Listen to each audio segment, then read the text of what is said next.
আসসালামু আলাইকুম রহমতুল্লাহ বারকাতু। ধন্যবাদ নিউজ 21 এর সদস্য এবং যারা দূর কাছ থেকে দেখতেছেন সকলকে। তো ওনারা আজকে একটা সাক্ষাৎকার নেওয়ার জন্য আসছেন। আসলে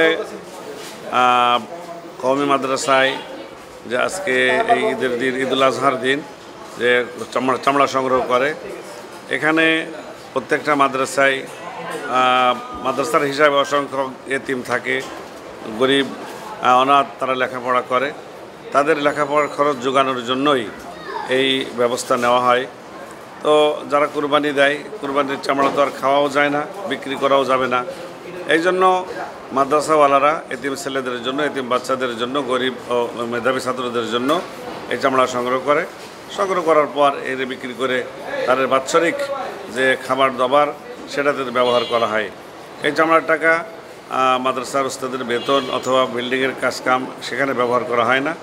চামড়াগুলির সমস্ত যে টাকা হয়, এটা সমুদায় সব টাকাগুলি রিল্লা বোর্ডিংয়ের বা খাবারের জন্য ব্যবহার করা হয়।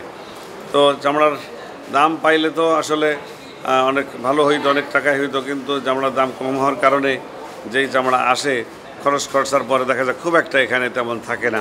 তারপরেও আল্লাহর মেহেরবানি, দিনের কাজ, ধর্মীয় কাজ, কোরআন শিক্ষা, এটা চলতেই থাকবে।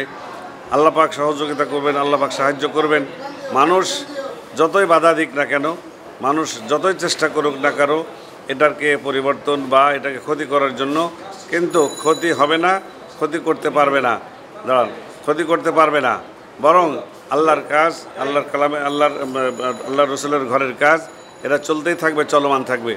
কাজেই এই শুধু চামড়ার উপরে নির্ভর এমন কিছু নয়, বরং আল্লাহ পাক দিনের কাজ কোনো না কোনোভাবে, কোনো না কোনো পদ্ধতিতে চালিয়ে নেবেন। আমাদের প্রতিষ্ঠান আছে হাজী আব্দুল কাদের জামে মসজিদ ও মাদ্রাসা কমপ্লেক্স। এখানের কমিটি অত্যন্ত সুন্দরভাবে এটা পরিচালনা করার চেষ্টা করেন, আন্তরিক আছেন। তারা এই দিনে বা অন্য বিভিন্ন সময় মাদ্রাসার যে সমস্ত জরুরত আছে সেগুলিকে পূরণ করার জন্য তারা আন্তরিকভাবে চেষ্টা করে থাকেন। বিশেষ করে আমাদের সেক্রেটারি সাহেব আলহাজ শেখ সিরাজুল ইসলাম সাহেব আমাদের প্রতিষ্ঠানের জন্য জান প্রাণ দিয়ে, সময় দিয়ে, ব্যয় করে খাটাপিটা করেন এবং সুযোগ সুবিধা দেখেন। কাজে আমরাও দোয়া করি এবং এলাকাবাসীর কাছে দোয়া চাই, এই প্রতিষ্ঠানের ওসিলায় এলাকাবাসী যেন ভালো থাকে, সুন্দর জীবন যাপন করতে পারে এবং মৃত্যুর পরে যেন এই মাদ্রাসার ওসিলা করে, এই চামড়ার ওসিলা করে, এই দান ধ্যানের ওসিলা করে আমাদের সকলকে আল্লাহ পাক জান্নাতবাসী করেন। আসসালামু আলাইকুম ওয়া রাহমাতুল্লাহি ওয়া বারাকাতুহু।